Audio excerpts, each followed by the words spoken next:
no hay problema, incluso mejor si podemos ir empezando. Muy bien, bueno, muchas gracias Pablo y te escuchamos. No sé si quieres presentarte primero. Sí, podría compartir un PowerPoint que tengo, no sé si se puede Sí, ya compartir, estás ya habilitado. está, ya está para ahorita, perfecto, perfecto. Entonces voy a compartir eso, así comenzamos. Un momentito que pongo para compartir.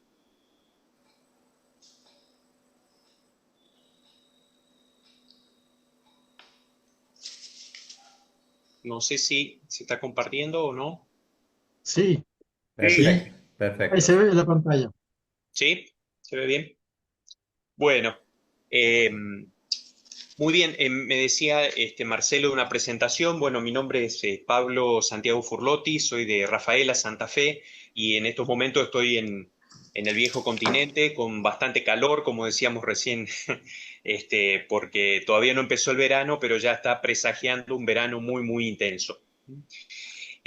Aquí estoy estudiando en la Facultad de Filosofía y Teología y bueno, quería compartir con ustedes unas reflexiones sobre unos temas que conciernen al diálogo judeo-cristiano. Y bueno, ahora la temática que voy a tratar está relacionada con un evento que hace poquito tuvo lugar aquí en la ciudad, que les voy a comentar rápidamente para después ya empezar con el desarrollo del tema. ¿Sí? Bueno, para los que no me conocen, yo con el diálogo interreligioso venimos trabajando con Ángel, Joel, Raúl, desde el tiempo, año 2012, 2013, estando ya en San Miguel de Tucumán, ¿no? Desde allí venimos hace muchísimos años, bueno, con muchas publicaciones, investigaciones, etcétera, diálogos compartidos. Así que ahora, a pesar de las distancias, seguimos conectados gracias a estos recursos que nos brinda la tecnología. Lo que quería compartir con ustedes, el tema que quería compartir con ustedes en este encuentro, lo he titulado así de manera general: Judíos y cristianos, contribuciones recientes para el diálogo teológico entre judaísmo y cristianismo, por supuesto. Eh, ¿Por qué pongo contribuciones recientes? Bueno, por lo siguiente, ¿no? Y aquí empiezo ya con las diapositivas, espero que se puedan ver bien en la proyección. En este año 2025, ¿sí? Que ya estamos prontos a cerrar el primer semestre del año, ¿sí? Pasa muy rápido, el primer semestre del 2025, se cumplen 60 años de la finalización del Concilio Vaticano II, ¿sí? Esto ya lo sabe, es solamente una mención como para contextualizar la temática. Se cumplen 60 años porque el Concilio Vaticano II finalizó en 1965 y en el 2025, bueno, 60 años de su finalización. Y en ese año, 1965, se publicó, entre los distintos documentos del Concilio Vaticano II, el documento Nostra Aetate, documento importantísimo, pionero para el diálogo judeo-cristiano. Ese documento se publica, se termina de redactar y se publica en el año 1965, previo a la finalización del concilio. Por lo tanto, también en este año, el año jubilar, el año del jubileo 2025, se celebran 60 años, se conmemoran 60 años de Nostra Aetate. Con este motivo, ¿sí? Ustedes han visto que siempre que se celebran 50 años, 60 años, es decir, cuando hay un número redondo así, es como que especialmente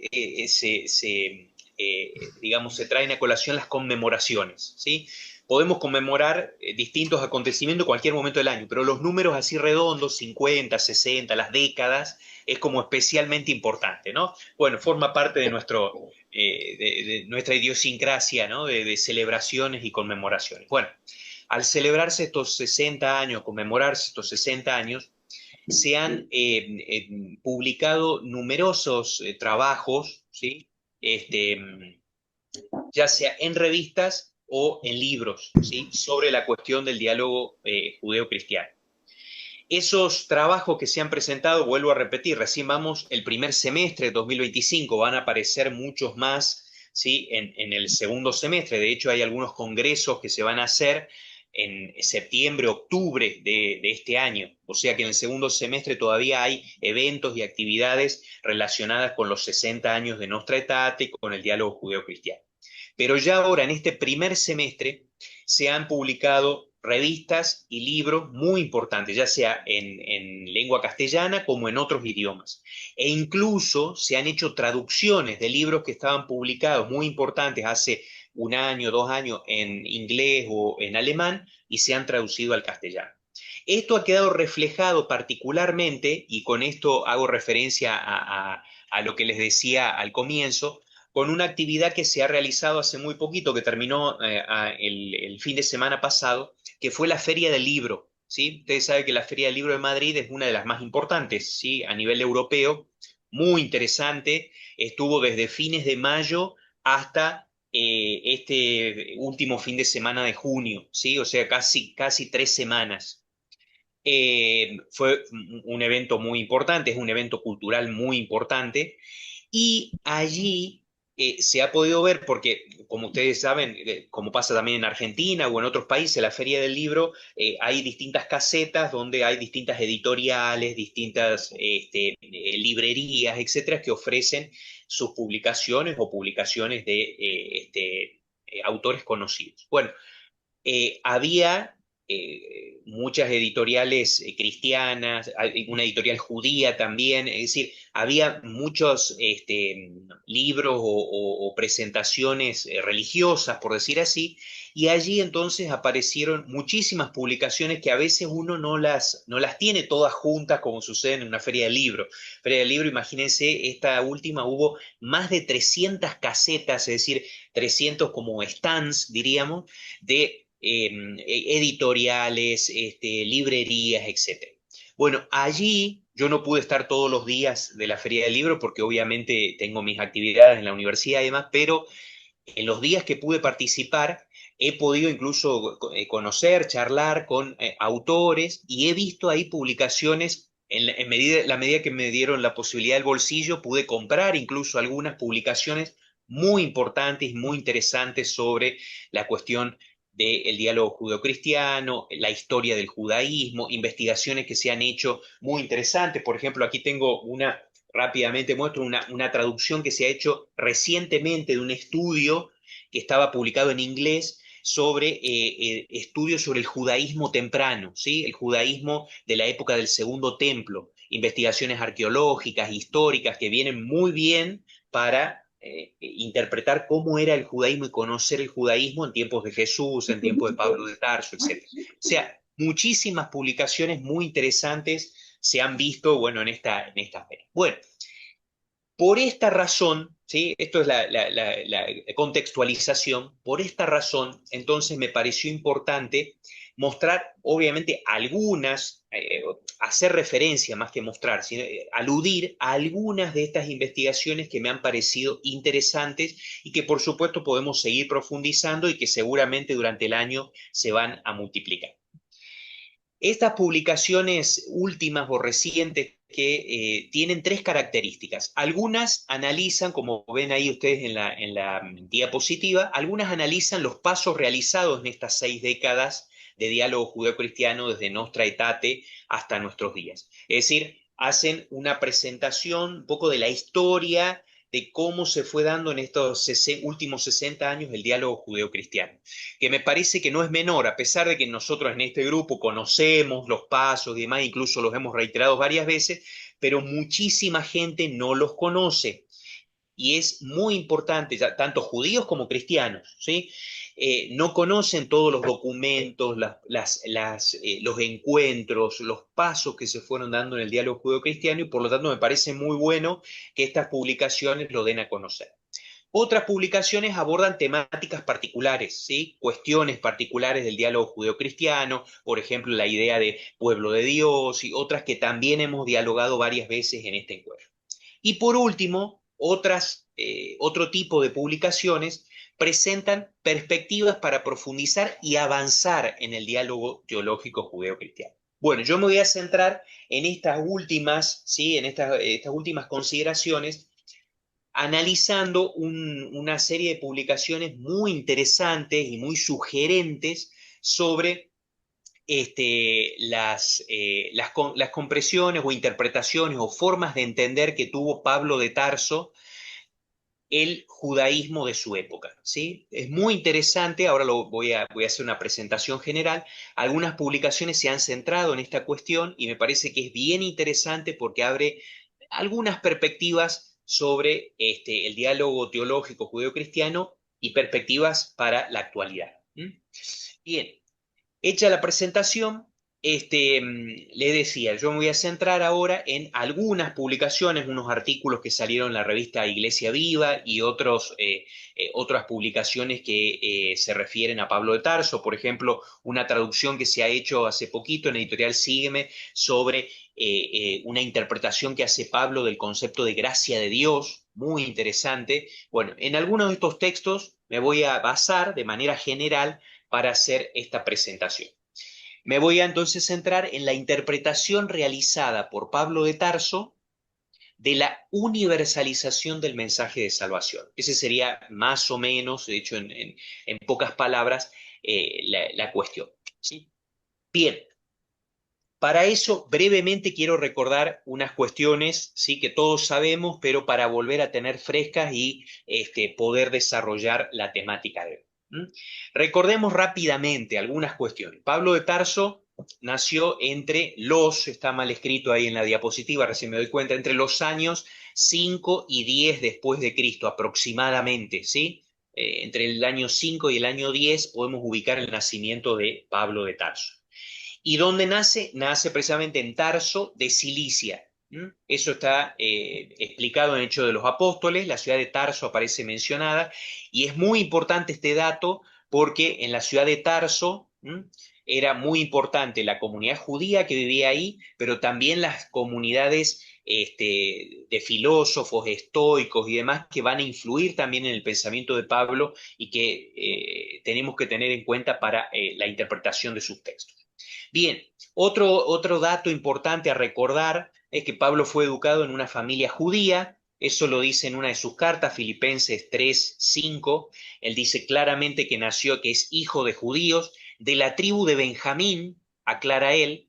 Acuérdense que de la tribu de Benjamín era el primer rey que tuvo el pueblo hebreo, el rey Saúl. El rey Saúl era de la tribu de Benjamín. Entonces es probable que Pablo, que tenía como nombre hebreo Saúl o Saulo, haya tomado el nombre de ese primer rey, ¿sí? Del pueblo hebreo que era de la tribu de Benjamín, como la familia de Pablo que era de la tribu de Benjamín. Una familia judía de la tribu de Benjamín. Lo dice en Filipenses capítulo 3. Bien, los Hechos de los Apóstoles también nos dicen que fue formado por el rabino Gamaliel, ¿sí? O sea, en su formación judía, en su formación propia del judaísmo, Gamaliel fue muy importante, según los Hechos de los Apóstoles. Y además hay que recordar que fue formado en el ámbito de la tradición farisea. Por eso también dice en la carta a los filipenses, dice yo, en cuanto a la ley, fariseo. ¿Sí? Dice Pablo, él mismo dice en una de sus cartas. O sea que dentro del judaísmo de la época en que vivió Pablo, que como decimos nació entre el año 510 aproximadamente y murió alrededor del año 60, más o menos, esto es aproximado porque no hay fechas exactas. Bueno, en ese judaísmo que vivió Pablo, ¿sí? En el que fue formado, que era un judaísmo muy plural, muy diverso, había muchos grupos, ustedes saben que en los evangelios aparecen mencionados los saduceos, los fariseos, los celotes, y en los evangelios no aparece mencionado, pero sabemos, gracias a los estudios arqueológicos, que también había otro grupo que eran los esenios de Qumran, ¿sí? Que tenemos mucha información debido a los descubrimientos que se llevaron a cabo en el año 1947 en Qumran, ¿sí? Había una especie de monasterio, una especie de lugar donde vivían los esenios, que era un grupo de judíos que vivían a orillas del Mar Muerto, en una zona desértica, y que también era un grupo que formaba parte del judaísmo. O sea que en el tiempo de Pablo el judaísmo era muy diverso, muy plural, ¿sí? Había grupos saduceos, grupos fariseos, grupos esenios, etc. Bueno, de esa pluralidad que se vivía en el judaísmo de la época de Pablo, Pablo fue formado dentro del grupo de los fariseos. Que, cuidado también, dentro del grupo de los fariseos también había una gran diversidad. Lo sabemos por historiadores como Flavio Josefo y también por los datos que nos ofrecen la Sagrada Escritura de que el grupo de los fariseos era muy diverso. ¿Sí? Muy diverso. Había algunos fariseos que eran muy flexibles y muy abiertos a dialogar. Recuerden, por ejemplo, Nicodemo, que se fue a entrevistar personalmente con Jesús, según el Evangelio de Juan, era un fariseo, pero con una apertura. Y había otros fariseos que eran más bien reticentes, lo cual es comprensible. Aparecía este Señor Jesús que, bueno, entonces no sabían cómo tomar, si era un profeta, si no, cómo. Entonces también algunos tenían cierta resistencia. Entonces, el grupo de los fariseos era un grupo diverso. Pablo, en un primer momento, va a formar parte del grupo de los fariseos que eran reticentes, que eran, digamos, bastante cuidadosos con respecto a Jesús de Nazaret, a tal punto de que, según nos cuenta el mismo Pablo en sus cartas, él llegó a perseguir al grupo de los discípulos de Jesús porque consideraba que eso era ajeno al judaísmo, que eso, ¿no? Entonces, en algún momento tuvo una actitud como de persecución hacia los discípulos de Jesús, ¿sí? Bueno, todo esto para recordar un poquito cosas que ya sabemos, por supuesto, pero que son importantes tener presente con respecto a paz. Ahora bien, perdón, he salteado aquí. Sí. Ahora bien, en un momento determinado de su vida, puede ser hacia el año 35 aproximadamente, volvemos a repetir porque eso no tenemos la fecha exacta, Pablo experimenta un encuentro con Jesús, ¿sí? Según el relato de los Hechos de los Apóstoles, capítulo 9, Pablo de Tarso se encuentra con Jesús, ¿sí? Hay un encuentro allí, está relatado varias veces en los Hechos de los Apóstoles, como 3 veces, ¿sí? Y después también está en las mismas cartas de Pablo, en Gálatas, en Filipenses, esta experiencia que él vivió, se encuentra con Jesús, ¿sí? Ese Jesús del cual los discípulos de él, Pablo los estaba persiguiendo, bueno, se encuentra con él y Pablo queda de una manera perplejo con ese encuentro, ¿sí? Inmediatamente queda ciego, dice el relato de los Hechos de los Apóstoles, pero bueno, queda perplejo porque no sabe qué es lo que pasaba, qué es lo que le pedía Dios de todo esto que estaba viviendo. Entonces dice, este es un dato que a veces se nos pasa por alto, dice la carta a los Gálatas, que es una carta escrita de puño y letra de San Pablo, que Pablo se retiró primero a Arabia y luego a Damasco durante un periodo de 3 años después del encuentro con Jesús. Esto es bien interesante, 3 años no es poco, ¿sí? O sea, Pablo se encuentra con Jesús, queda ciego, recuerdan el relato, después recupera la vista, etcétera, pero después tiene que hacer todo un proceso como para asimilar y masticar eso que había experimentado. Experimenta un encuentro con Jesús, ¿sí? Jesús como que lo cuestiona porque estaba persiguiendo a sus discípulos y Pablo queda un poco perplejo y se toma un tiempo como de 3 años, ¿sí? Dice la carta a los Gálatas, donde se retira, posiblemente como una especie de retiro, ¿sí? Para asimilar toda esta cuestión e interpretar esto que le había pasado. Y después de esos 3 años, dice así la carta a los Gálatas, capítulo 1, versículos 17 y 18, pasados esos 3 años, se va a encontrar con Pedro y con Santiago, con algunos de los apóstoles, ¿sí? Del grupo de los 12. Bueno, especialmente dice que se encuentra con Pedro, con el que pasa unos 15 días, y después con Santiago. Pero antes de todo ese encuentro con los demás apóstoles, Pablo tiene que procesar, ¿sí? Durante 3 años lo que le había pasado. ¿Qué pasó durante esos 3 años?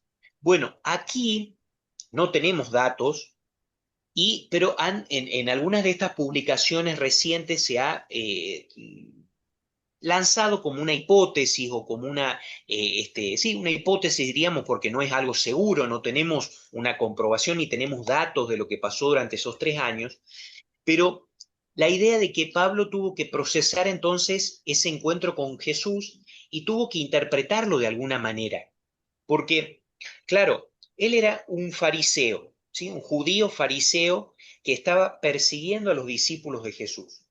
Ahora ¿sí? Jesús se le aparece, y bueno, ¿y qué va a hacer? ¿Va a seguir persiguiendo a los discípulos de Jesús o va a cambiar su actitud respecto a eso?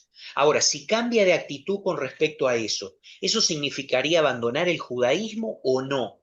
Bueno, esas preguntas seguramente de alguna manera, no digo estas preguntas así como las estoy formulando, pero de alguna manera estas cuestiones tienen que haber surgido.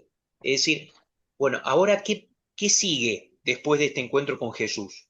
Dejo de perseguir a los discípulos de Jesús, eh, pero puedo ser discípulo de Jesús y ser judío. Es decir, todo un proceso que le llevó 3 años de masticar, asimilar, rumiar, ¿sí? Y posiblemente durante ese tiempo el encuentro con las escrituras, acuérdense que Pablo, fariseo, lo hemos recordado recién, formado a los pies de Gamaliel, conocía las escrituras. En la época de Pablo no estaba el Nuevo Testamento. Obviamente Pablo va a ser uno de los primeros que escribe los primeros escritos del Nuevo Testamento, que son sus cartas, ¿sí? Los evangelios no estaban escritos. Obviamente que la enseñanza de Jesús se transmitía oralmente. Había algunas frases sueltas de Jesús escritas, pero los evangelios no estaban escritos. Los evangelios se escribieron tal como los tenemos ahora, Marcos, Mateo, Lucas y Juan, después de la muerte de Pablo. Entonces, durante esos 3 años, las escrituras que tenía Pablo eran lo que conocemos el Primer Testamento, ¿sí? Llamado por los cristianos a veces Antiguo Testamento, ¿sí? El Primer Testamento, es decir, el Tanaj judío, era lo que Pablo tenía para tratar de asimilar esta experiencia que había tenido de encuentro con Jesús e interpretar un poco cómo iba a ser su vida, su judaísmo, su vivencia del judaísmo después de ese encuentro con Jesús. Bien, ya sea en esos 3 años de retiro como en tiempo posterior, ¿sí? No sabemos cuánto tiempo le llevó masticar y meditar todo esto, pero lo cierto es que Pablo interpretó, y eso lo sabemos por su comportamiento posterior, por lo que vemos en los Hechos de los Apóstoles, que vemos en las cartas. Pablo interpretó que no estaba en contraposición con el judaísmo el mensaje de Jesús. Por eso Pablo no dejó de ser judío, ¿sí? Pablo murió siendo judío, ¿m? Pero ahora su judaísmo fariseo iba a estar de alguna manera encarado desde otra perspectiva. En vez de ser un perseguidor de los discípulos de Jesús, él ahora iba a ser un colaborador de los discípulos de Jesús, pero ¿para qué? Para anunciar el mensaje de la salvación a los gentiles, ¿sí? O sea, él interpretó, ¿sí? A través de todo un proceso de reflexión, de lectura de textos bíblicos, etcétera, de alguna manera parece que interpretó, comprendió que lo que él estaba llamado no era abandonar el judaísmo, sino a convertirse en un judío que tenía que anunciar el mensaje de salvación que había recibido el pueblo judío a los gentiles, ¿sí? Ahora, eso estaba en contraposición con los textos de los profetas, con los textos del Antiguo Testamento. No, Pablo llegó a la conclusión de que eso no estaba en contraposición con los textos de los profetas, sino al contrario, estaba en cumplimiento, en estricto cumplimiento de las profecías del Antiguo Testamento. Entonces, paso a continuación a proyectar un texto de la carta a los romanos. Carta a los romanos fue la última carta que escribió Pablo, es de algún modo su testamento, una de las cartas más maduras del pensamiento de Pablo, y nos encontramos con este texto que a veces lo hemos pasado por alto, seguramente lo hemos leído, pero que puede pasar por alto. Fíjense en este texto que estoy proyectando, todo lo que está en cursiva son citas del Antiguo Testamento, del Primer Testamento, es decir, de los salmos, de los profetas, etc. Lo voy a leer. Esto está en el capítulo 15 de la carta a los romanos. Y dice así Pablo: acogeos mutuamente como os acogió Jesucristo para gloria de Dios. Pues afirmo que Jesucristo se puso al servicio de los circuncisos. Vuelvo a repetir, afirmo que Jesucristo se puso al servicio de los circuncisos para manifestar que Dios es veraz. Es decir, para dar cumplimiento a las promesas hechas a los patriarcas y para que los gentiles alabasen a Dios por su misericordia. Como dice la Escritura, y acá Pablo empieza con todo un arsenal de citas mostrando de que lo que él está diciendo no está en contraposición con los textos del Tanaj, con los textos del Primer Testamento. Dice, como dice la Escritura, por eso te bendeciré entre los gentiles y ensalzaré tu nombre. Y en otro lugar, ¿sí? Otro texto, gentiles, regocijaos juntamente con su pueblo. Y también, otro texto, alabad naciones todas al Señor y cántenle himnos todos los pueblos. Y a su vez, Isaías dice, ahora, todo esto fueron citas de los Salmos, del Deuteronomio, ahora viene una cita de Isaías. A su vez, Isaías dice, aparecerá el retoño de Jesé, el que se levanta para imperar sobre las naciones, los gentiles. En él pondrán las naciones, los gentiles, su esperanza.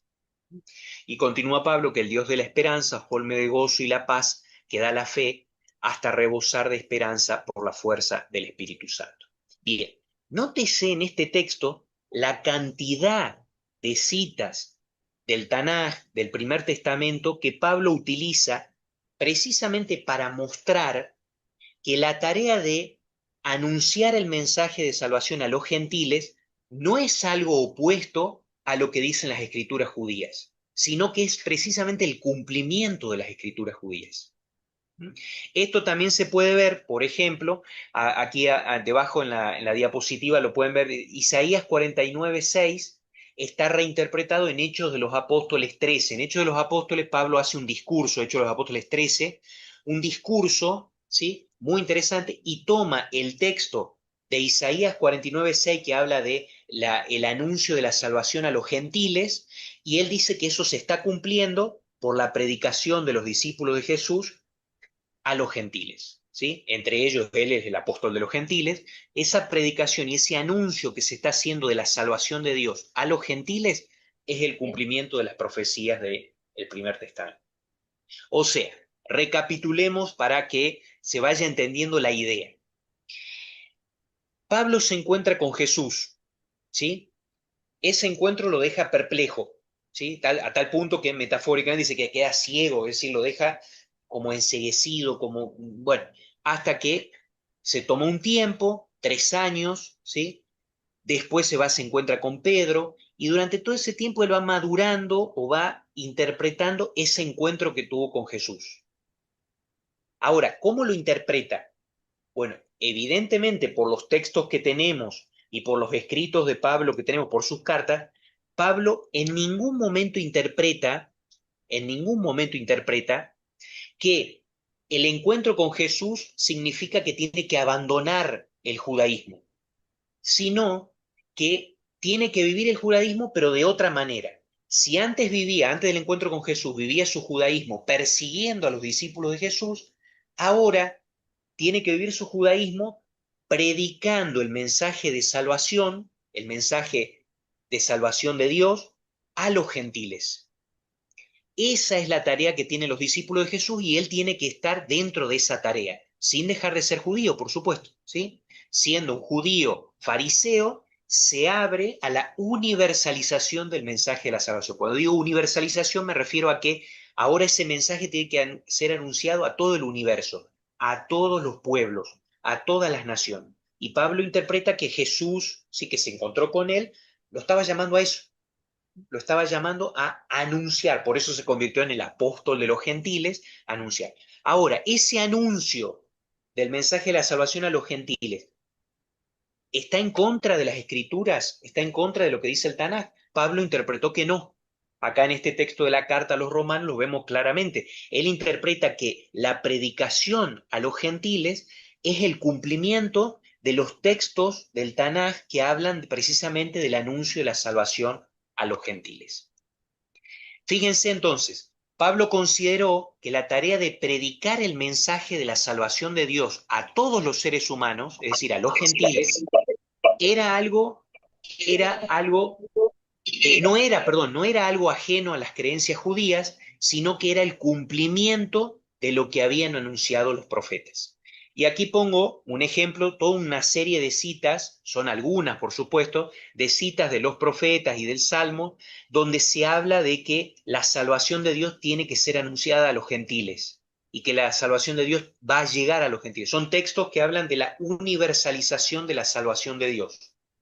Fíjense, Isaías 2, Isaías 49, Isaías 56, Miqueas, Zacarías, el Salmo 98, todos son textos donde si uno busca esos textos, no quiero abundar para que no se haga tan extensa esta exposición, si uno busca en esos textos se va a encontrar con que se habla de que la salvación de Dios, el mensaje de Dios, creador y salvador, tiene que ser anunciado a los gentiles, tiene que ser anunciado a las naciones no judías, ¿sí? O sea, no es algo que es exclusivo del judaísmo, aunque el judaísmo es el pueblo primero elegido por Dios, sino que es algo que a partir de el pueblo judío tiene que extenderse a todas las naciones. Pablo va a interpretar que esa tarea de predicar a todas las naciones el mensaje de la salvación que habían recibido los judíos va a ser tarea de los discípulos de Jesús, ¿sí? Y él entonces se va a enmarcar dentro de esa tarea. Bien, la interpretación llevada a cabo por Pablo, ¿sí? Esto es la conclusión que van sacando muchos de estos escritos últimos y que estoy acá comentando de manera muy general y muy amplia, ¿no? Pero una de las conclusiones es esta: la interpretación llevada a cabo por Pablo en su tiempo puede constituir una clave para entender el vínculo entre judaísmo y cristianismo.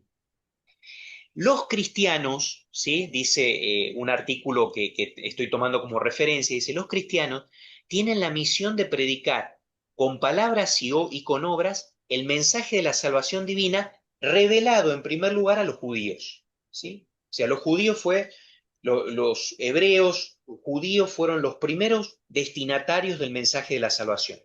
Ahora, esa salvación tiene que llegar a todos los pueblos, sí, tiene que llegar a todos los pueblos, ¿sí? Los pueblos tienen que aceptar al Dios creador, al Dios salvador, pero la misión de anunciar a todos los pueblos, a todas las naciones, a todos los gentiles que quieran aceptar ese mensaje, esa tarea le corresponde a los discípulos de Jesús, a los cristianos.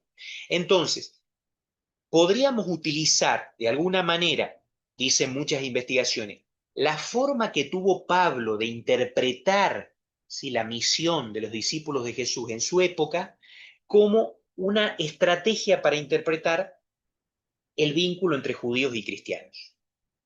Hoy en día, ¿qué misión tienen judíos y cristianos? Bien, los judíos son los primeros destinatarios del mensaje de salvación y lo tienen que vivir cumpliendo la ley, cumpliendo lo que mandan las prescripciones propias de su religión. Los cristianos, a ese mensaje de salvación en un Dios creador y un Dios salvador único, ¿sí?, que nos pide la conversión, etcétera, ese mensaje lo tenemos que universalizar, es decir, anunciar a todos los pueblos y a todas las naciones. Esa sería la misión del cristianismo. Pero noten ustedes que hay una continuidad, ¿sí? Es decir, lo que los judíos recibieron como mensaje de salvación de Dios creador y salvador, los cristianos lo han tomado, ¿sí? Se han apropiado de ello, lo han recibido como una tradición y tienen la misión de universalizarlo, ¿sí?, por medio de las enseñanzas de Jesucristo, ¿sí? Jesucristo también judío, ¿sí?, como Pablo de Tarso. Entonces, noten ustedes que esta forma que tuvo Pablo de interpretar su propia experiencia de encuentro con Jesús puede ser una clave de interpretación para la relación entre judaísmo y cristianismo en la actualidad. A este punto, ¿sí?, podemos recordar que los documentos que se han publicado en estos 60 años desde Nostra Aetate hasta nuestros días hablan precisamente de esta cuestión. Entonces, a modo de ejemplo, fíjense en esta diapositiva lo que transmiten los documentos. Fíjense, acá cito dos documentos de los tantos que se han publicado en estos 60 años después de Nostra Aetate, pero por ejemplo, en el documento del año 2000-2001, El pueblo judío y sus escrituras sagradas, en los párrafos 23 a 63, encontramos toda una serie de temas donde el documento muestra que hay ciertos temas teológicos que estaban en la teología judía y que fueron adoptados de alguna manera por la teología cristiana y fueron ampliados y universalizados. Y también en el documento Los dones y la llamada de Dios son irrevocables, documento importantísimo del año 2015, ¿sí? Sobre el diálogo judeo-cristiano, también en los párrafos 21 a 39 se habla de que hay muchos temas propios de la teología judía que el cristianismo los ha recibido como tradición y los ha de alguna manera abierto a todas las naciones a través de las enseñanzas de Jesucristo y de la predicación apostólica y misionera. Entonces, noten ustedes que esta forma de interpretar es como una especie de continuidad, aún existiendo diferencias, de continuidad entre el mensaje de salvación que recibieron los judíos y el que los cristianos acogen y transmiten a todas las naciones. Entonces, Pablo de Tarso, interpretando de esta manera la comprensión que hizo Pablo de su encuentro con Jesús, Pablo de Tarso puede ser una clave de interpretación, una clave, no es la única, ¿verdad? Pero una clave de interpretación teológica de la relación entre judíos y cristianos. Judíos y cristianos forman el único pueblo de Dios, ¿sí? Los judíos fueron los primeros que recibieron el mensaje de la salvación, los cristianos tienen que acoger ese mensaje, ¿sí? Y expandirlo a todas las naciones, propagarlo, predicarlo a todas las naciones, ¿no? Una suerte de continuidad y de cumplimiento de las escrituras que estaban en el Tanaj, ¿sí? Que se cumplen de alguna manera en la misión que tienen los discípulos de Jesús.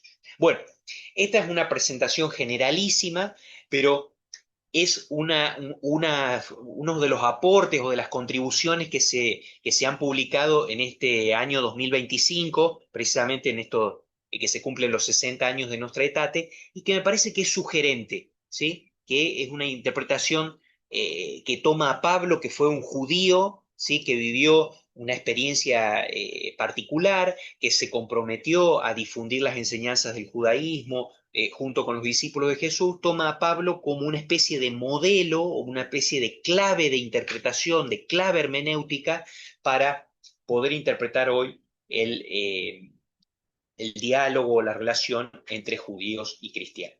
Y me parece que estos documentos que están citados acá, que por supuesto habría que leerlos todos los párrafos, pero los menciono para que después los puedan buscar, esto están en internet y demás, en la página del Vaticano. Creo que estos documentos lo que hacen es de alguna manera enmarcarse en esta forma de interpretación que estamos presentando, porque muestran una continuidad entre la doctrina del Dios creador y salvador de los judíos y la doctrina de Dios Padre creador y salvador del cristianismo, ¿no? Esos párrafos, entonces, de alguna manera están tomando la interpretación que hace Pablo o la forma de interpretar de Pablo para comprender la continuidad o la relación de continuidad entre judíos y cristianos. Muy bien, bueno, a grandes rasgos esta era la presentación que quería compartir con ustedes. Espero que se haya entendido y que no haya sido muy, muy embrollada y muy complicada. ¿Mm? Muchas gracias por la atención. Una consulta, Pablo. Sí. Eh, Pablo de Tarso, ¿cómo es que lo conoce a Jesús? ¿Cómo es que se encuentra espiritualmente? Según, si nos basamos en los relatos que tenemos, sí que es lo que podemos tomar como base, que son tres relatos en los Hechos de los Apóstoles, Jesús se le aparece, él iba de camino a Damasco, ¿sí? Y Jesús se le aparece en el camino, con una luz resplandeciente, se le aparece. Esa aparición Pablo lo ve, ¿sí? Lo deja perplejo y él queda enceguecido por esa luminosidad, por esa luz, esa experiencia. Eso es lo que nos relatan los textos respecto al encuentro. Más detalles no podemos decir más que eso, ¿sí? Y ahí cuando a Jesús se le aparece, le pregunta, lo cuestiona a Pablo y le pregunta por qué lo persigue, por qué está persiguiendo a sus discípulos, por qué lo persigue. Y ahí queda, ¿sí? Pablo le pregunta, ¿y tú quién eres? Y bueno, y yo soy Jesús, etcétera. Y ahí queda esa experiencia que a Pablo lo deja enceguecido. Después, según el relato de los Hechos de los Apóstoles, Pablo recibe el bautismo y gracias a un discípulo de Jesús llamado Ananías, ¿sí? Recupera la vista, ¿sí? Y después viene este proceso de 3 años que él se retira, según nos dice la carta a los Gálatas, donde evidentemente estuvo procesando todo ese encuentro o esa experiencia que tuvo.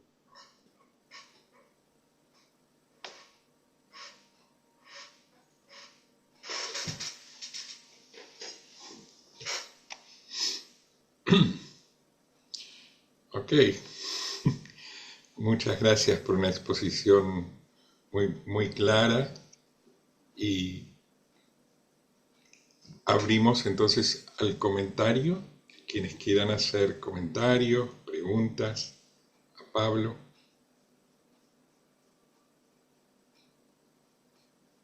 Sí, Elsa, adelante. Está muteada. Muchas gracias, Pablo, por esta exposición que nos diste un contexto y sobre todo una ubicación para poder apreciar y avanzar en el conocimiento de Pablo y su misión dentro de, llamémoslo en forma general, el plan de Dios. Yo más que nada, a mí me queda eh, por preguntarte, está muy claro el planteo, muy clara la opción de Pablo después de sus 3 años de reflexión. Por eso hablaba de ubicación. Es como que Pablo se ubica en lo que recibe de Dios y en la respuesta que él puede dar. Me queda muy claro esta continuación que incluso lo hemos visto acá más de una vez, y es el planteo que nos ha ofrecido también Joel. Pero mi duda es la siguiente, es decir, yo entiendo esa raíz común, entiendo la opción de Pablo, pero hay toda una doctrina que se desarrolla en el cristianismo. La sintetizo con la redención de Jesús. Entonces, ¿cómo encajan judíos y gentiles en esta continuidad? El arranque me es claro. El judaísmo, Pablo, que como judío capta su misión, que es la de convertir, pero yo estoy convirtiendo a los gentiles en una doctrina que no es precisamente la judía. Entonces, ¿cómo hago esa simbiosis? ¿Cómo mantengo esa raíz originaria que hasta ahí está claro, pero esa dicotomía que se arma después? No sé si es clara mi Sí, pregunta. yo puedo responder lo siguiente, según lo que he investigado y lo que después del fallecimiento de Pablo, posteriormente, el cristianismo, los discípulos de Jesús, perdón, los discípulos de Jesús, acuérdense que en el año 70 se produce la destrucción del templo, los romanos invaden, etcétera. Entonces, bueno, la situación del judaísmo es compleja en el año 70. Los discípulos de Jesús son incluso perseguidos por los romanos, etcétera. Y entonces, en su afán de desprenderse del judaísmo, el cristianismo se conforma o se constituye como una religión separada del judaísmo. ¿Sí? Noten ustedes que los apóstoles, según los hechos de los apóstoles, iban a rezar las oraciones judías a las 3 de la tarde, la hora de nona, por ejemplo, dice los hechos de los apóstoles, Pedro iba a subir al templo a rezar. Es decir, hasta la primera generación apostólica, los discípulos de Jesús, los primeros seguidores de Jesús, eran en su mayoría judíos, y el cristianismo no era una religión aparte del judaísmo. ¿Sí? De hecho, si nosotros lo tuviéramos a Pablo de Tarso antes de su muerte y le preguntáramos si era cristiano, y posiblemente nos iba a decir que qué era el cristianismo, porque no existía la religión cristiana como religión separada del judaísmo. Ahora bien, con el paso del tiempo, el cristianismo se separa del judaísmo por una multiplicidad de factores.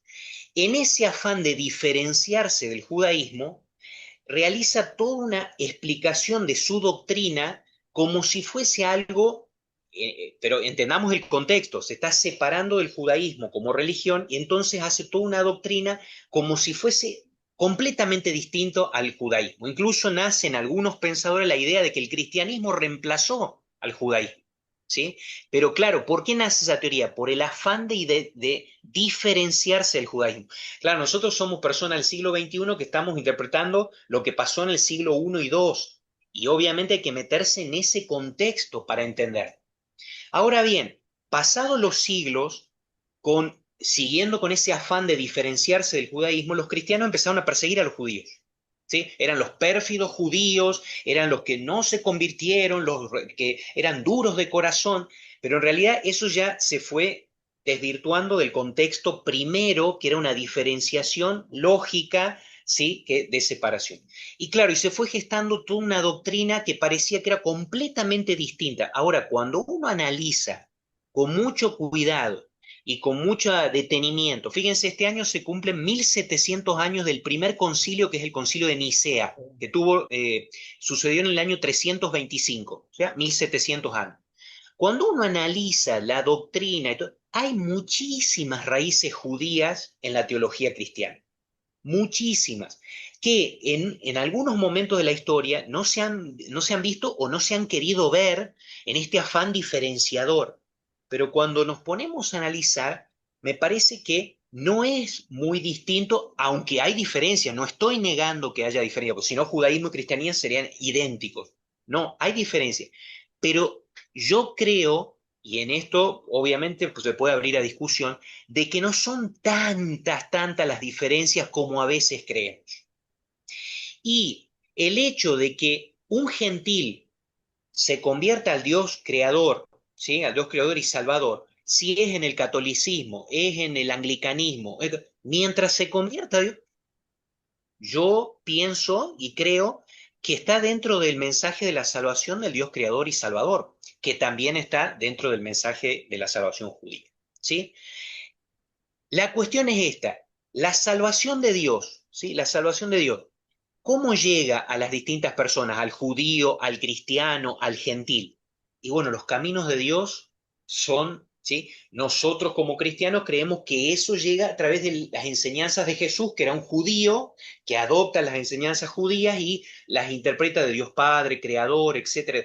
Bueno, llega a través de Jesucristo. Bueno, perfecto, pero los caminos de Dios son, ¿sí? Entonces esa salvación puede llegar de distintas maneras y por caminos que nosotros no conocemos, ¿sí? Claro, cuestión que obviamente me van a decir compañeros cristianos católicos, que de hecho me lo han hecho en la universidad y en demás, y bueno, pero entonces parecería que Cristo es uno más entre todos los.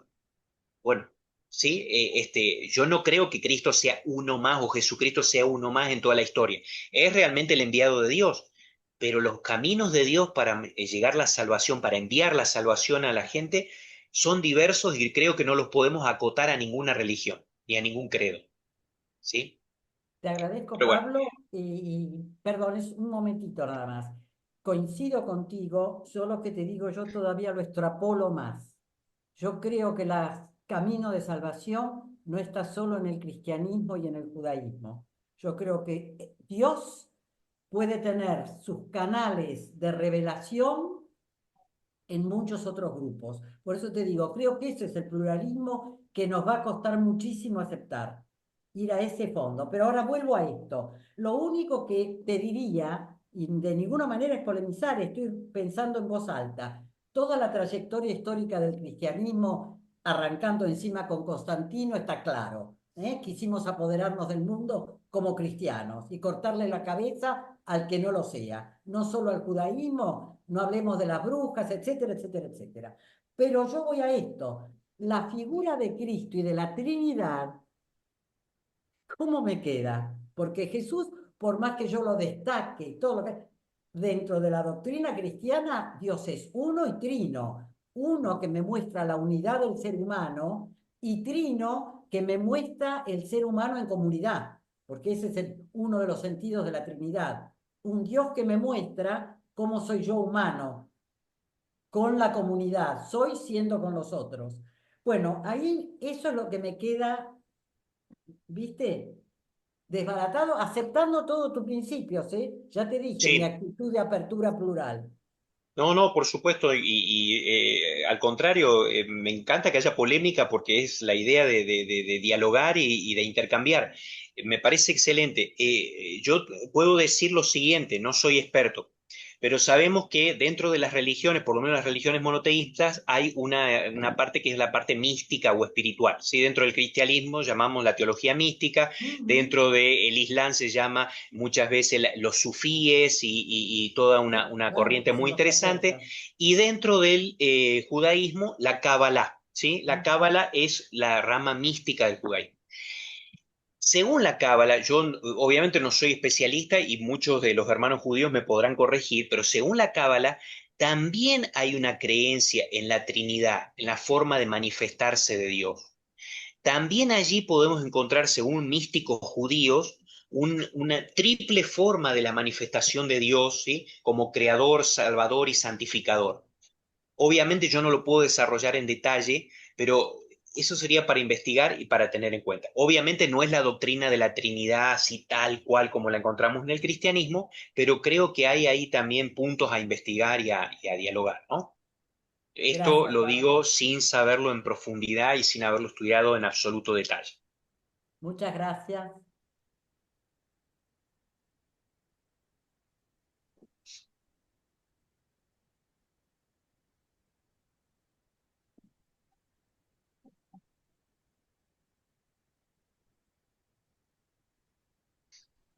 Pablo, ¿cuándo se bautiza Pablo? Creo que Pablo no ¿Perdón? se bautiza. Dijiste que Pablo se bautiza. ¿Que Pablo se? ¿Perdón? Bautiza, Bautizo. bautiza. Sí, ¿Dónde claro. está eso? En los Hechos de los Apóstoles, ¿sí? Cuando Ananías lo va a visitar, ¿sí? Ananías lo va a visitar, le impone las manos, le hace el rito y entonces lo bautiza y recupera la vista. Ahora, claro, Se bautiza. en los Hechos de los Apóstoles, ¿sí? Capítulo 9 y después en los otros textos, capítulo 22, etc. ¿Cómo Ahora, lo bautiza? sí, ahora lo ¿Cómo siguiente, le pero impone las manos? lo siguiente, ¿Eh? el bautismo no estaba conformado como sacramento cristiano, ¿sí? El bautismo, los 7 sacramentos que nosotros tenemos en el cristianismo, los 7 sacramentos, en ese momento no estaban conformados con el ritual propio. Pero los bautismos vienen desde muy antiguos, ¿sí? Juan el Bautista bautizaba, los esenios de Qumran se bautizaban, etc. Así que ese bautismo o esa imposición que le hace Ananías a Pablo, no sé porque no lo dice el texto, no sé cómo interpretarlo, no creo que sea el sacramento del bautismo que tenemos ahora en el cristianismo católico, sino más bien una especie de práctica propia de la época para recuperar la vista, pero más que todo yo creo que es un símbolo, un gesto que hace Ananías para que Pablo recupere la vista, porque el texto lo dice claramente, que Jesús se le aparece a Ananías para que vaya a Pablo y le haga recuperar la vista. Entonces, ese gesto o ese símbolo o ese ritual es para la recuperación de la vista, más que todo. No es el sacramento del bautismo cristiano. ¿Ah? El bautismo es una inmersión en agua, como hacía Juan Sí, Bautista. sí, sí, sí. Y en el caso este, no veo dónde está la inversión en agua, la inmersión. ¿Está bien? Sí, sí, sí. Sí, por eso digo que Este, no estamos hablando del sacramento y no claro. estamos hablando para mí es más bien un símbolo que utiliza el texto para hablar de la recuperación de la vista. O sea, Ananías va a Pablo a hacerle recuperar la vista y a decirle de alguna manera que, bueno, que el Señor lo acompaña, que el Señor está con él.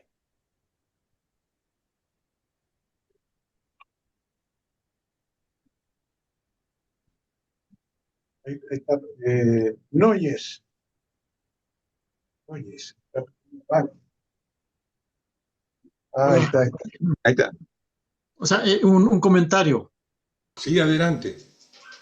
Eh, el factor clave que creo es mencionar el hecho de que los cristianos consideramos el Antiguo Testamento como parte de las Sagradas Escrituras. En ningún instante nadie desconoce esa fuente, digamos, es sublime, superior. Segundo, que cuando consideremos citas, digamos, pueden haber publicaciones nuevas, digamos, actualizadas, digamos, pero que la clave está en el autor, la autoría, de qué fuente viene. Y de lo que mencionaba recién, ¿cierto?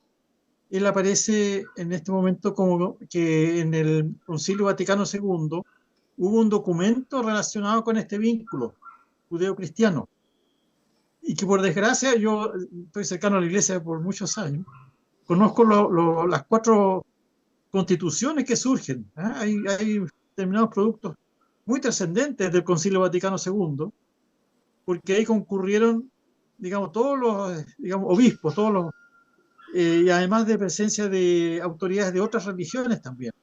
Fue como un encuentro ecuménico prácticamente, muy valioso. Entonces, sería muy importante que conociéramos más de ese documento que él menciona. Entonces, pero gracias a Dios que también mencionó de que en la cita del Vaticano podría estar ahí presente, digamos, para poder recuperarlo y poder enterarnos más desde una fuente segura.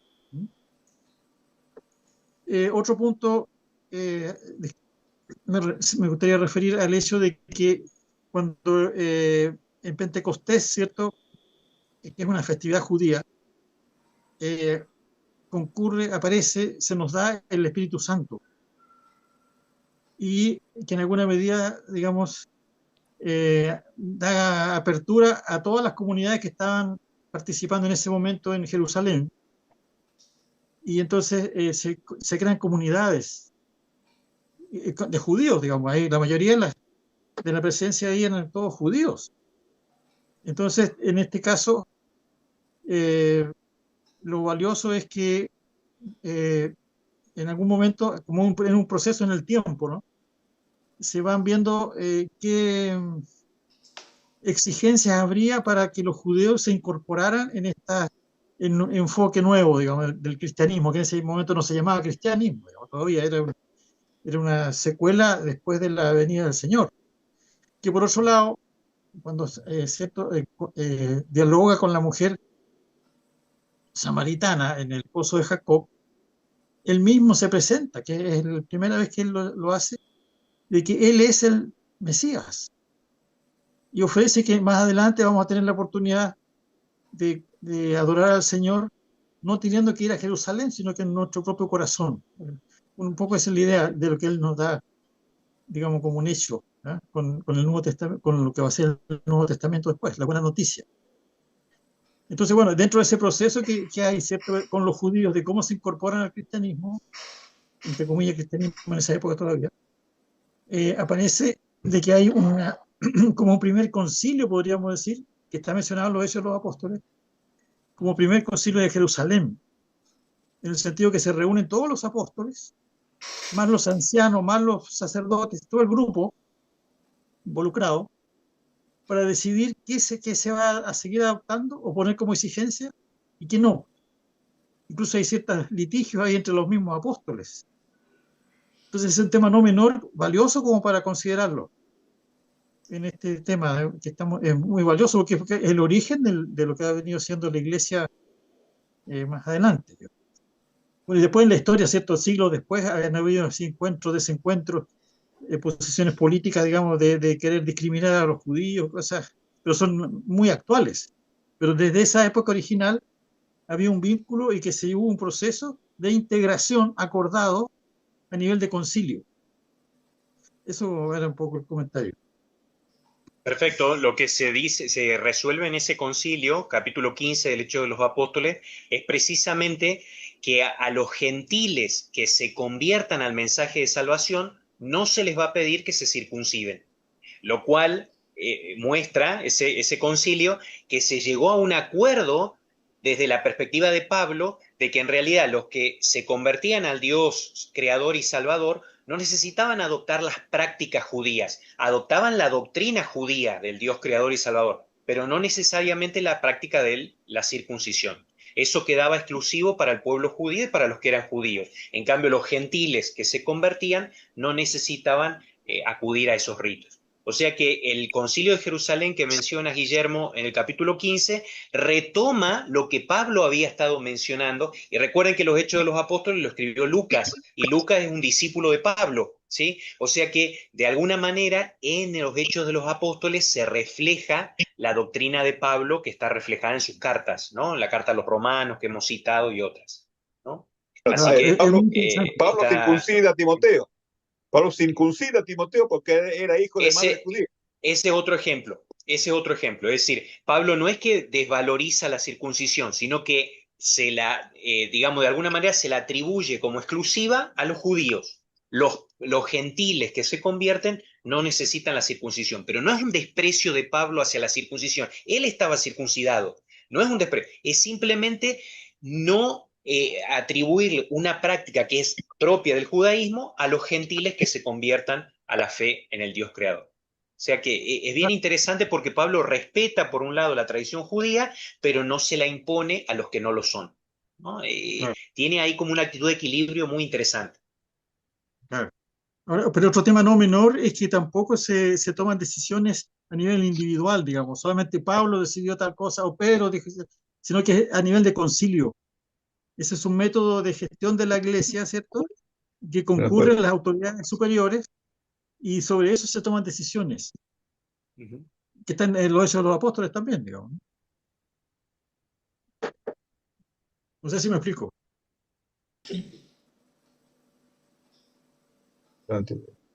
Bueno, les pido disculpas, se me está cumpliendo la hora, yo ya le había dicho a Angelito que hasta esta hora, porque tengo unas ocupaciones ahora, unos compromisos, de todos modos no quiere decir que se acabe el encuentro y pueden seguir reflexionando y en la próxima me comprometo a tener más tiempo, en esta lamentablemente no pude posponer mis actividades, ¿sí?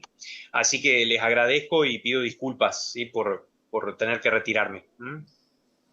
Muchas muchas gracias, gracias, Pablo. Pablo. Muchas gracias. Muy bueno. Muchas Muchas gracias. Sí, gracias. gracias. Muchas gracias, muchas gracias. Muchas Un abrazo. gracias. Muchas gracias, Pablo.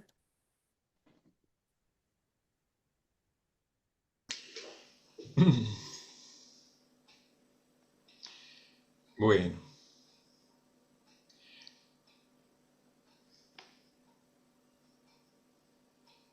una pregunta que me hubiera gustado hacerle a Pablo, pero está bien, él avisó ya antes de la reunión que le avisó a Ángel que tenía que retirarse. Pero una pregunta que a mí me queda en el tintero es que hay diferencias entre las diferentes iglesias hoy en día. Y la mayoría de las iglesias cristianas, en líneas generales, aceptan mucho de lo que, del pronunciamiento del Concilio Vaticano II, con relación a las relaciones con los judíos.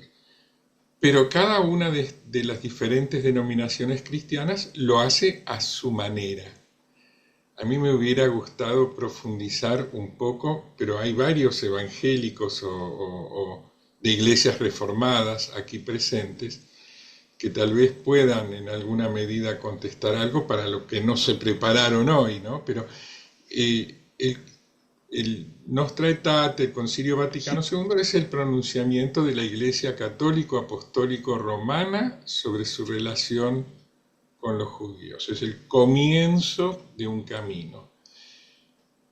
Pero eso varía en otras iglesias. Entonces, las iglesias, ya que Pablo nos introdujo al tema de la Iglesia Católica, las otras denominaciones cristianas, en general, ¿cuáles están de acuerdo con que es necesario revisar la posición de cada respectiva iglesia teológica respecto al pueblo judío?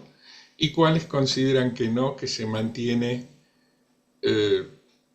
la postura tradicional de la enseñanza de la sustitución de la iglesia que ha sustituido al pueblo judío, por ejemplo? Ya que no está Pablo y él habló de la Iglesia Católica, me hubiera gustado preguntarle a él, pero aquí hay varias personas que son de iglesias reformadas, por ahí alguno quiera contestar. O haya otros temas que surjan, no sé, otras cuestiones.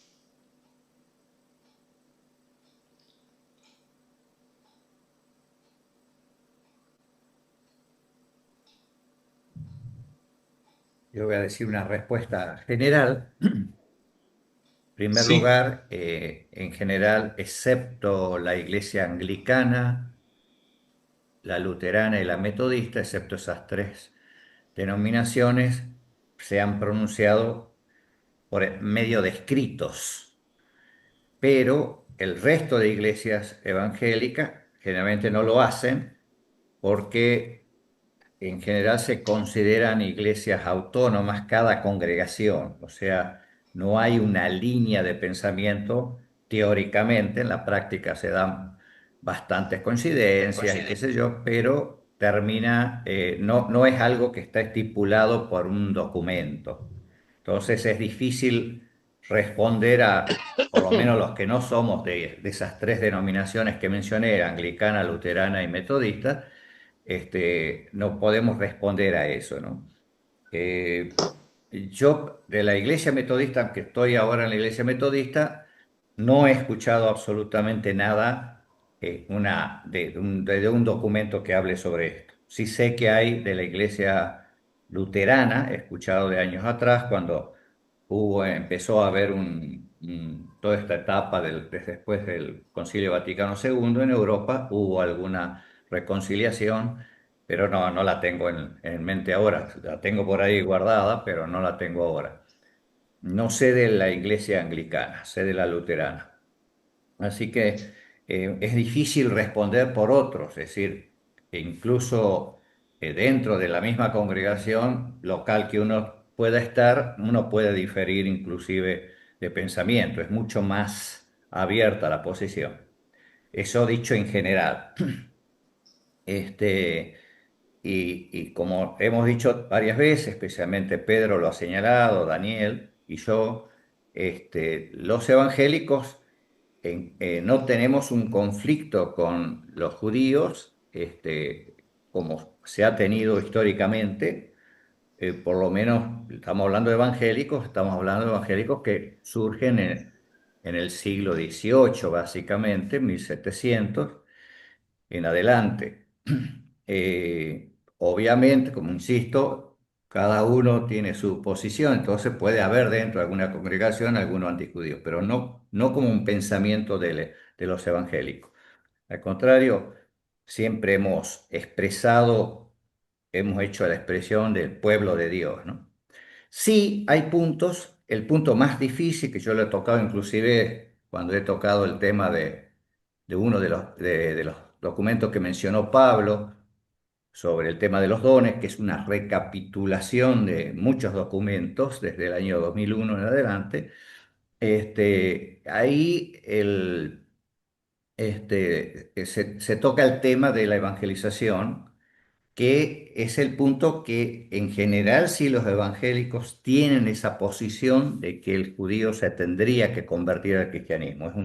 Es algo muy fuerte.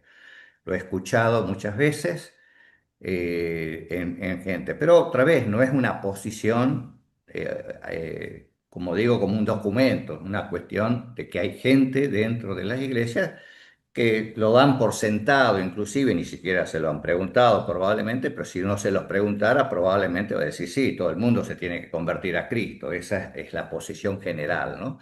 Pero no es un tema que se ha investigado, esa es la otra cuestión.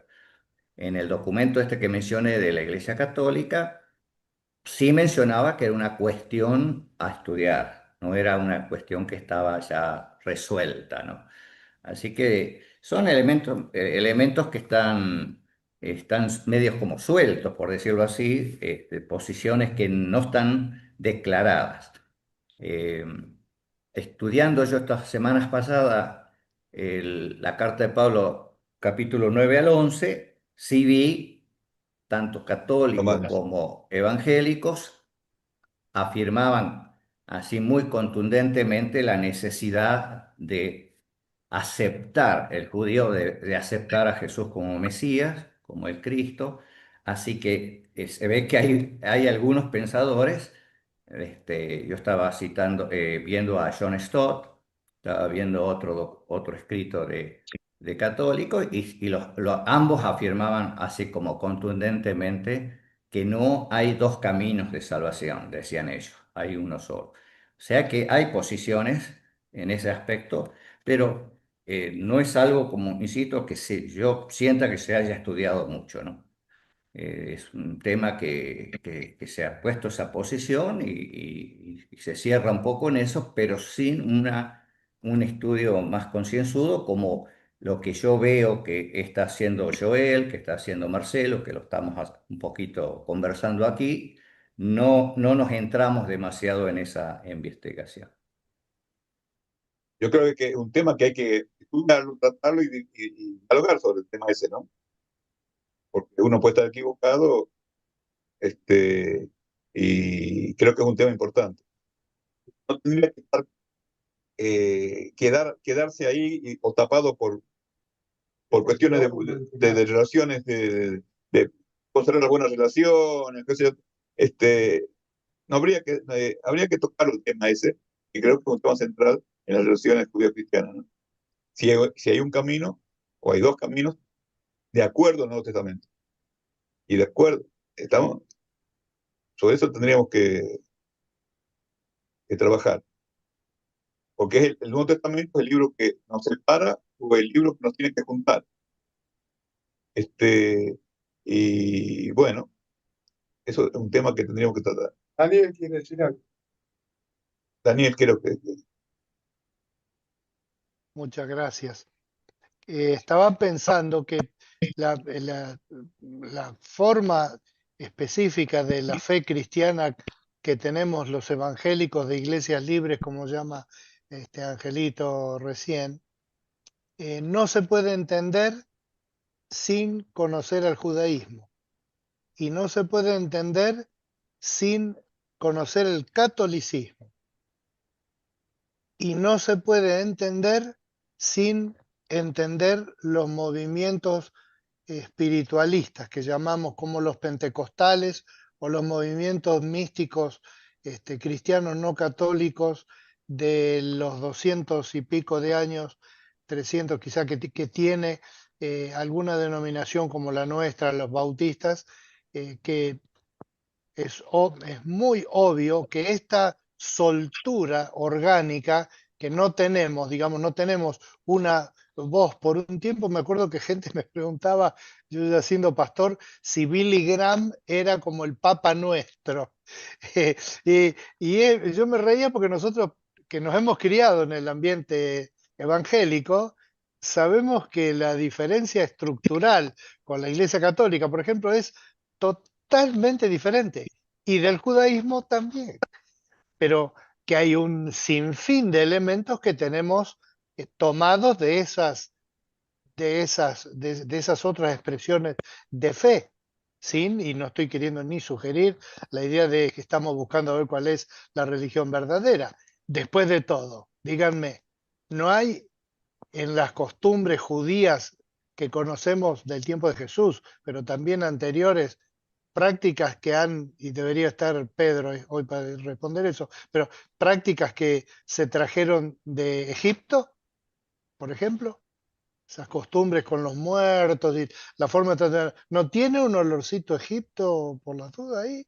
Y es probable que sí, que si uno se ha criado en el contexto africano, la música sea de este tipo.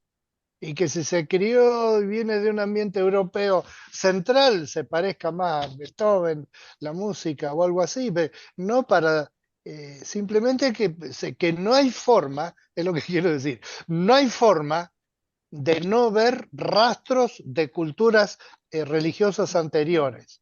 En el caso de nosotros los evangélicos, que fue la pregunta, por eso enfatizo, no estoy propagandeando tampoco mi religión, tengo serios cuestionamientos también con nosotros.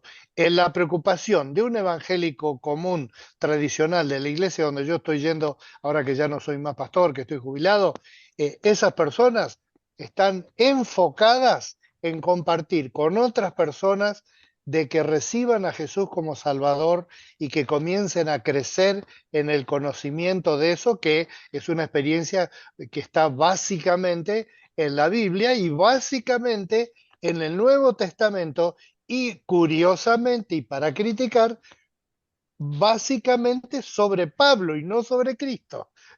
Como decía un teólogo, nosotros nos llamamos cristianos, pero cuando vamos a la teología vamos derecho al apóstol Pablo, porque Pablo dijo esto, porque Pablo escribió esto, porque Pablo escribió lo otro.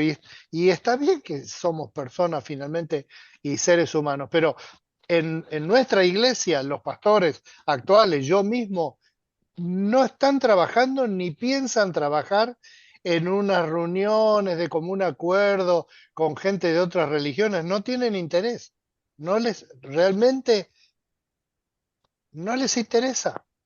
Sí les interesa ir a un congreso donde les enseñe, por ejemplo, a usar la tecnología para predicar a Cristo, pero hay ahí una eh, expresión que para mí, esa, eh, me acuerdo que me saltó una vez porque escuché a alguien usar la palabra evangelización en un sentido diferente al que se usaba en la iglesia en la que yo participaba cuando era chico. Evangelizar cuando yo era chico era salir a repartir volantes, hablar con los compañeros de trabajo, con los familiares, con los otros, que eran en su mayoría católicos, para mostrarles que hay que creer en Cristo en una experiencia íntima personal y después bautizarse por inmersión, que eso es herencia judía, obviamente 100%, y empezar a crecer en la fe en Cristo en una experiencia individual. En esa mentalidad no nace el interés de dialogar. Yo le comento a mucha gente de nuestro ambiente, digamos, de nuestro palo, que tengo estos encuentros con ustedes que me han hecho mucho bien, pero bien en serio, ¿eh? Me han hecho mucho y me hacen mucho bien. Y me miran como diciendo, sí, pero como decía mi viejo, y con esto cierro, cuando nosotros hablábamos de los nuevos trabajos que hay en la electrónica y con el internet y todo, mi papá nos miraba así, se echaba la cara un poquito para atrás y decía, conseguiste un trabajo en serio, pibe. Y esa es la actitud que hay en mucho del ambiente evangélico, que no se resisten a eso, simplemente no les nace como un interés, porque no creen que hay un crecimiento que pueda haber en esa área.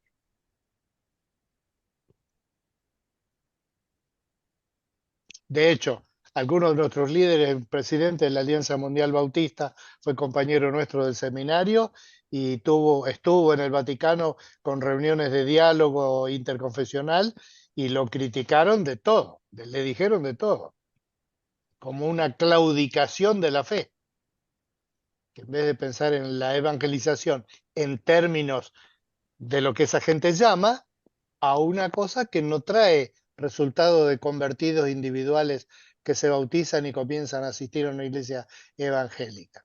Y la expresión creer en Cristo, opino yo, es una expresión que tiene que ser eh,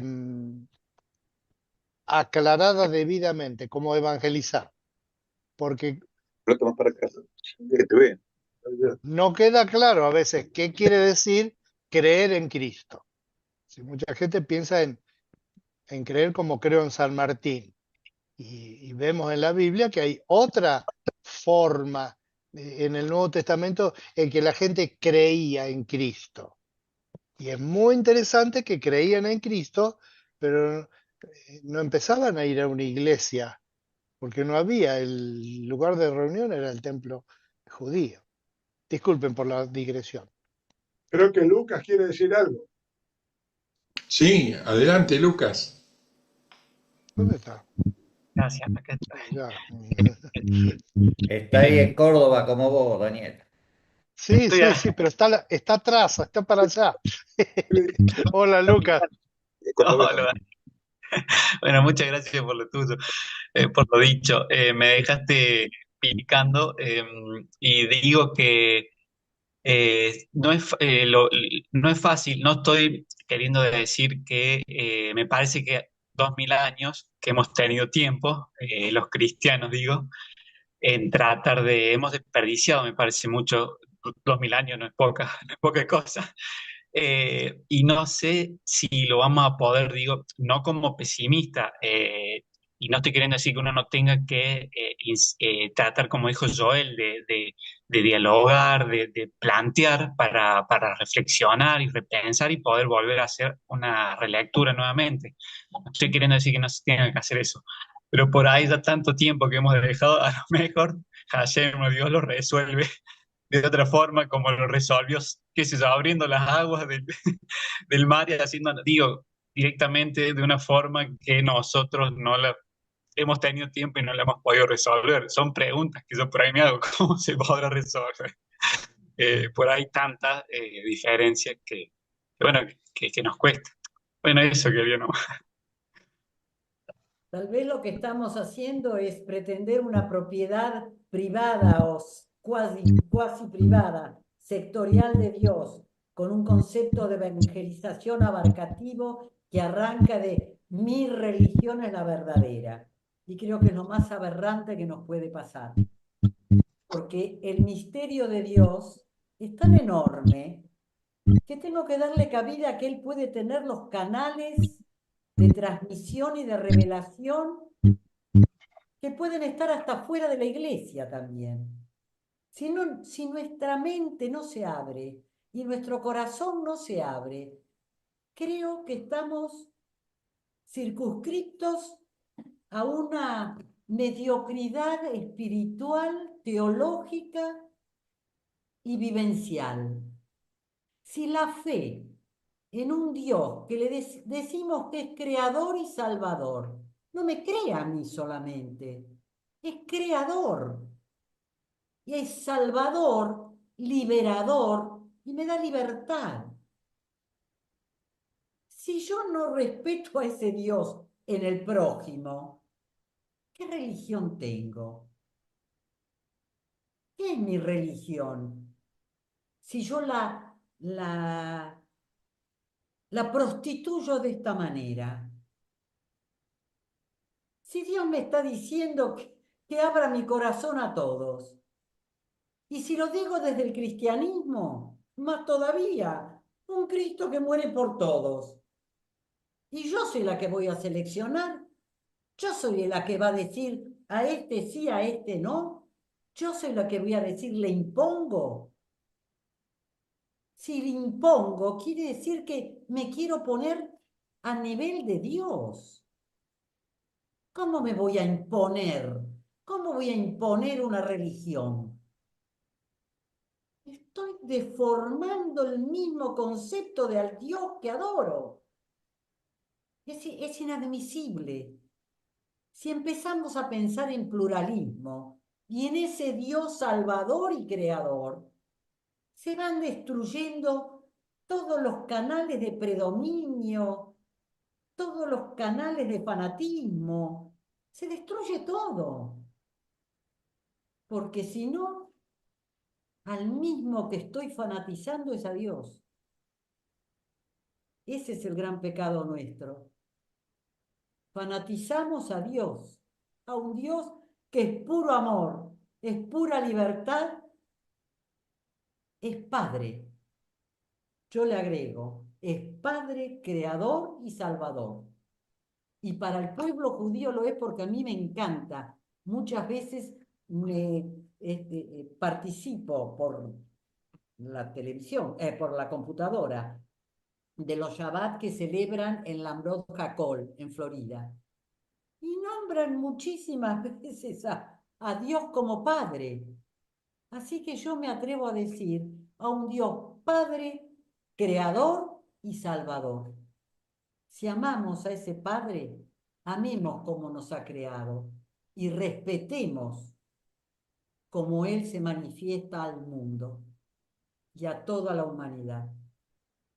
Perdón, que a lo mejor me fui de... No, quiero recordar de que el Padre Nuestro viene de la Avinu Malkeinu, el Padre Nuestro del judaísmo, ¿no? Exactamente, exactamente. Así que yo me permito, mis queridos hermanos, de hablar de un Dios que es Padre, Creador y Salvador. Y a ese Dios me entrego.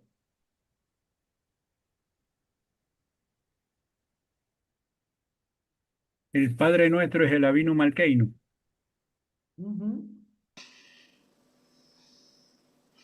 Cuando José el patriarca José, fue llamado a reunirse con el faraón que lo sacaron encierro, el calabozo en el que estaban, lo primero que hizo fue solicitar poder bañarse, rasurarse, vestirse como egipcio. Y así se presentó ante el faraón. Entonces, bárbaro, el faraón le contó los sueños, José los interpretó, pero José los interpretó diciéndole que era Dios. No dijo mi Dios. Y se lo estaba diciendo a alguien que para el aparato del Estado egipcio era un Dios viviente, un descendiente carnal del Dios Sol, que le contestaba hablándole de Dios y no decía mi Dios o mi Padre que me engendró a mí. No, estaban de acuerdo ambos en que hay uno, que uno lo nombraba de una manera y en la tradición de su pueblo tenía un tipo de vínculo con él, otro lo nombraba de otra manera, en la tradición de su pueblo tenía otro vínculo diferente con él, pero para ambos era uno, punto. Aunque los egipcios creían en muchos dioses, pero en el Tanaj está escrito como que José le dijo, porque Dios te está dando dos sueños para que entiendas mejor la historia, punto. Perdón si no cito textualmente, no preparé nada, si no tendría que buscar la Biblia para leer el versículo exacto, discúlpenme si no lo cito tal cual. Pero le dice Dios, ya está.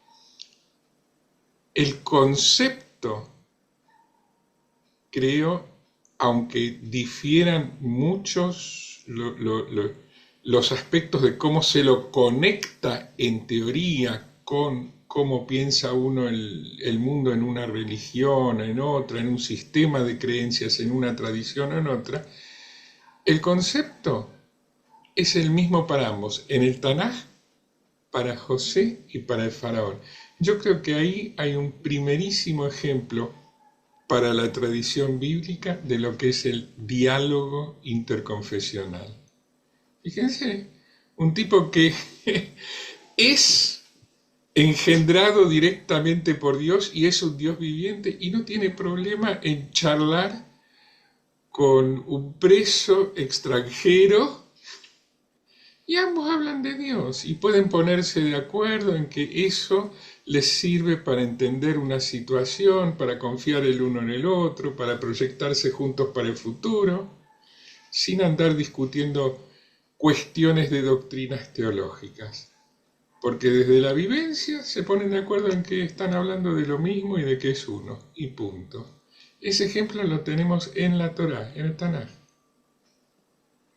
Así que si hace, ayúdame Joel, ¿cuántos años?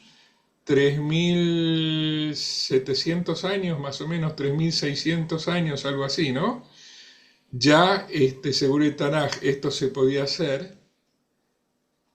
Bueno, Lucas, vos fijate, todos los años, son más de 2.000, y todavía seguimos royendo el mismo hueso y no lo terminamos de roer.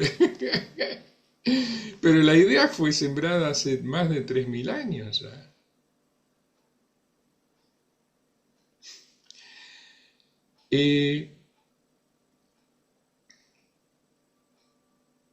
No sé, por la hora pregunto, ¿alguien tiene ganas de compartir alguna reflexión, alguna inquietud, una pregunta más? ¿O les parece que hagamos un cierre a esta reunión? Sí, Jorge. Yo me tengo que retirar. Le doy un ¿Ya mismo tienes que irte o puedes un minuto dedicarle a conducirnos en un rezo? Un minuto. Les doy una oración, una bendición.